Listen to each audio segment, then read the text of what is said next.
pint of beer and ended up at 5,165 metres above sea level. A group of slightly mad people came up with a plan to play the highest ever game of cricket on the slopes of the world's tallest mountain. So a group of 50 headed off to Mount Everest in a project which captured the imagination of people across the globe. Cricket on Everest ended up raising over £100,000 for charity, and a book has now been released chronicling the journey and raising more money for the Lord's Taverners. I've got it in my hand. It's been written by one of the organisers of the adventure and also one of the match umpires, Alan Curr. Lovely to see you, Alan. Thanks, what a great book. I mean, inevitably, I don't think I'm shallow for this. I tend to go to the photographs first. Yeah, let's guess kind of the dumb to thing straight away. Yeah, but don't think I'm shallow, for goodness sake. But this one here of Everest in the background, an avalanche happening. Yeah, the imagery was obviously fantastic, and there's a huge part of the trip when we were walking up there. You do feel incredibly small when you're surrounded by the tallest mountains on Earth, and the noise that came when an avalanche happened. Thankfully it doesn't disrupt play at all. It's amazing. But yeah, you hear these cracks, and suddenly you'd see all the ice coming down and the shale coming down, and you're thinking, right, should we move? I don't know where you start with this, because again, there's pictures with Everest in the background, the team photos. It just looks so dramatic. Yeah, to play a game of cricket with that backdrop. Yeah, it's one of those things. You see these amazing pictures of cricket played in extraordinary places. Yes, and I really think that this does sort of take the cake in many respects, just because it really was so impressive. It was incredibly hard work getting up there. It was a 9-day trek to get up there. We had to carry the pitch with us, carry all our equipment with us. We had 4 medics with us. I mean, there was a party of 50 people in total who came up from the UK, and then all our porters and everything else. So it was a big old group of us, and thankfully we managed to do it. We were slightly concerned there was going to be snow up there when we arrived. We'd heard reports on the way up that Gorakshep was totally snowed in and cloud cover and all of that, but thankfully, as you can see from most of the pictures, the sky was clear on the day we played. I mean, it's beautiful blue. I played cricket on the lake at Samoritz. It's the most adventurous I've become. The only dodgy part was trying to avoid David Gower's car that he'd driven into the lake a few weeks before. But that was where we rolled the mat out over onto the ice and the snow and played. But I mean, what time of year was it? Because you've put the mat out actually on some proper dry, fairly flat surface. Yeah, so it was in April, and where we're playing is actually a frozen lake bed. It was the original Everest base camp when Hillary and Tenzing did their successful expedition. Right. So the way it happens is you trek up there and you actually come over a slope and you look down onto this frozen lake. And the organiser, Richard Kirtley, who's James Kirtley's cousin, right, he did this trek in 2006, and he came up and he took one look at it and thought, blimey, you could play cricket down there. And so he came back, and the idea started from trying to get our cricket club, the Drovers, into the Guinness Book of Records. So we had a few drinks. So that was the first stage of the plan. That was the first stage of the plan. To get into the Guinness Book of Records, doesn't matter doing what, we're going to do exactly. How are we going to get our cricket club into the record books? And right. He said, well, guys, I've got this idea about having the highest ever game of cricket, and I don't think it's a record that can ever be broken, because how many plateaus are there at 17,000 feet? Right. So yes, that's a good point. So but that is, I mean, some research went into it, presumably. Yeah, very much track so. down the highest, flattest piece of ground. Exactly that, and we were setting a new record. We weren't breaking a record, so it was something that no one had done before. There were a group of guys who went out in 2007, I think, for the PCA. Right. Graham Napier and Nick Compton were 2 guys who went out, but they just played with sort of quick cricket release of rubber balls and plastic bats. So we were very much like, right, well, we're taking proper stuff, leather and willow. I can see pads on, and the everyone pitch had to wear a helmet. Yeah, which of course you've had to take up to 17,000 feet then. Yeah, thankfully the Nepali porters were carrying those rather than us. The poor old Sherpas. Yeah, the poor old guys. They, there's a wonderful picture in there actually. If you just flip I've over, seen him. This guy, absolutely buried poor underneath. chap, carrying so much stuff. Was he one of yours? He was one of ours, and these guys. It really makes you feel quite humble actually when you see how much they're carrying. It's one of the reasons why we wanted to raise money for the Himalayan Trust as well as the Lord's Taverners, to support the country that we were going to visit, because you do realise how hard life is for these guys out there. And we were talking to a porter on the trip, and we asked him, how long would you expect to do a job like this for? As a porter, thinking he'd say 5-10 years tops, and the simple answer was, well, for life. This is what I do forever. There is one man carrying at least 10 enormous sacks of equipment, all, I don't know, strung together somehow on his back. I mean, I can't imagine how they strap it onto their forehead. I mean, So you'd his spend a neck lot would just muscles- topple him over. Yeah, his neck muscles must be incredible. It must be sort of, the equivalent of a Formula One driver, I think. Yeah. So in there are your pads and bats and goodness as well. So it was a proper game of cricket. There's some action pictures in here. Yeah, we had to get. I was one of the umpires, so we Right. had to get qualified by the ECB. So I had to go and do an umpire's training course. Kidding. Over a weekend. Did you? I did. Yeah. Why? I have to say, it wasn't most exciting. Why did you have to do can't that? lie. But we wanted the match to be an official. Right, so it had to be proper game of totally cricket. bona fide game of cricket, so Yeah. no one can beat it. Yeah, exactly. It's And so we measured out the outfield to make sure it fitted the restrictions, which I can't remember what they were now. But right, sort of 50 metres or so. Yeah, something like that. We wanted to make sure the pitch was legitimate. We didn't want Guinness to be able to say, "Oh no, you haven't adhered to this, that, or the other," which they still tried. Actually, they did say to us that it's not a permanent venue. And so we asked the question of where's Mount Everest going.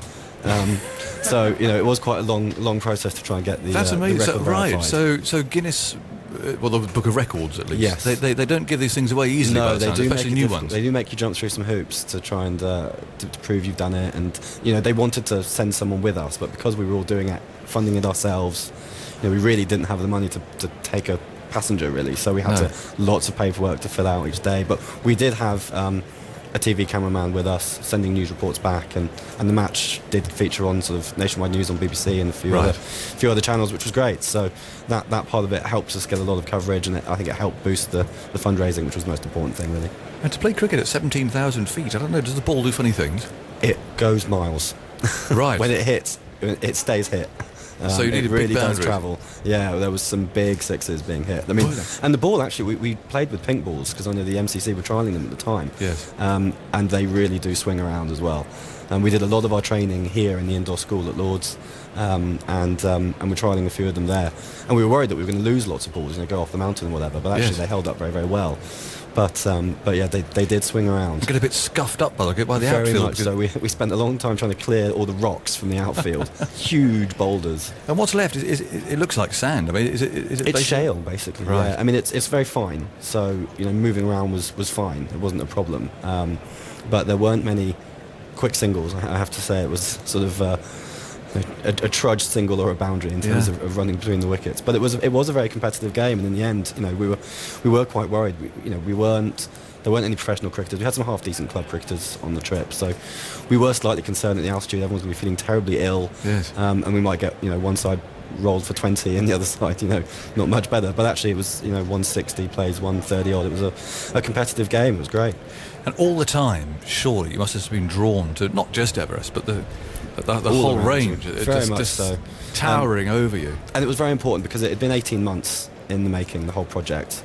We'd put a lot of our own time into it. So it was really important during the match to actually take a moment out and sort of look around and think, wow, this is happening. We've actually done this.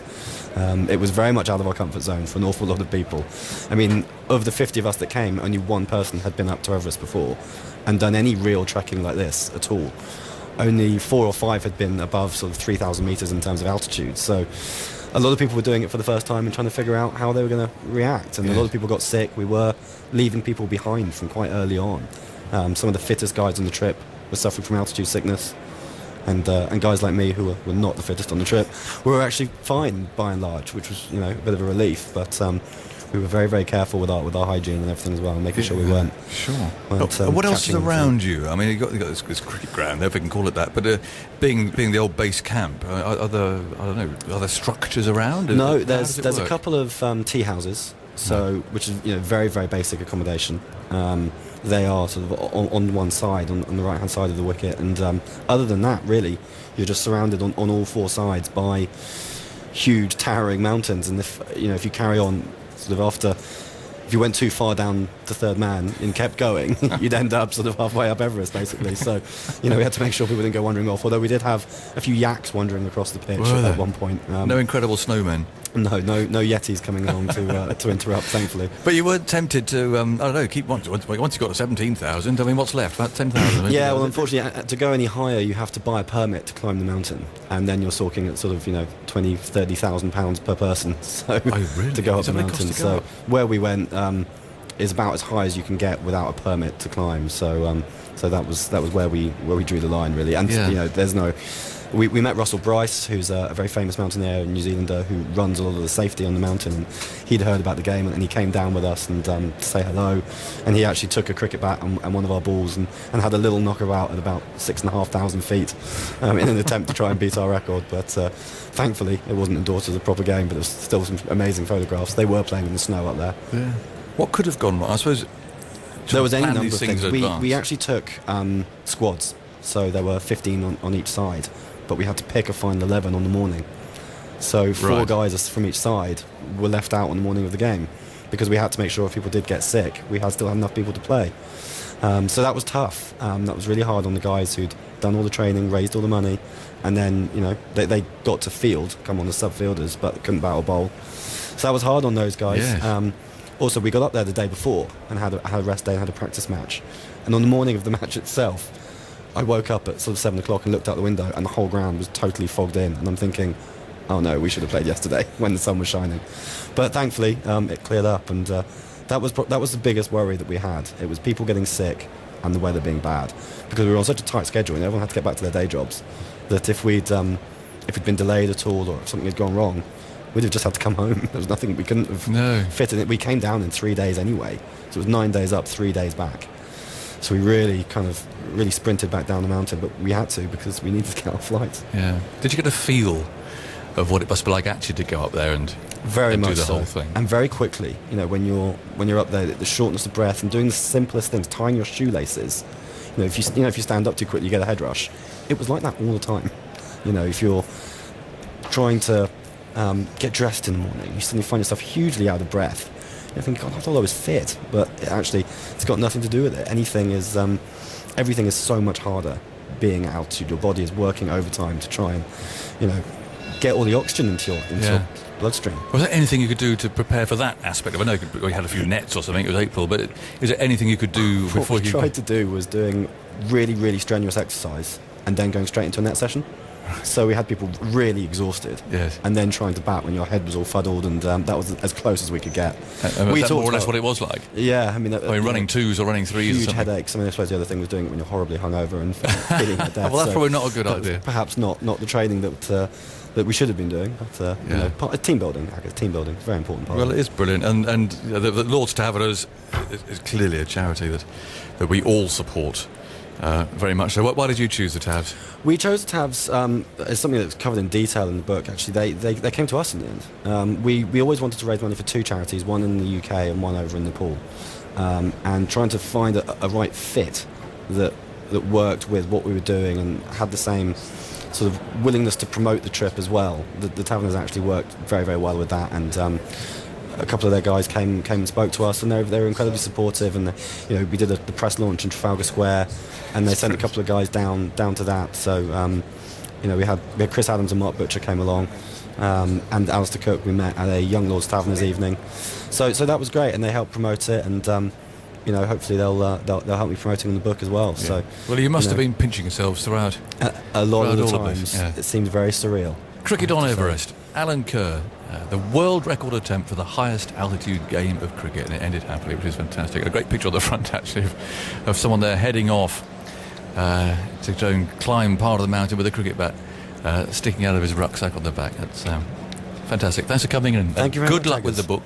Where do people get it from? Have you heard of publish this yourself? I have published it myself, so you can get it. It is available on Amazon. It's available on the Troubadour website with the publishing company. There's the Cricket on Everest Facebook page, and at Everest Cricket is the Twitter account. Fantastic. Thanks for telling us about it. Well done. Great stuff. And lovely pictures. I'll go deeper, I promise you, at some stage.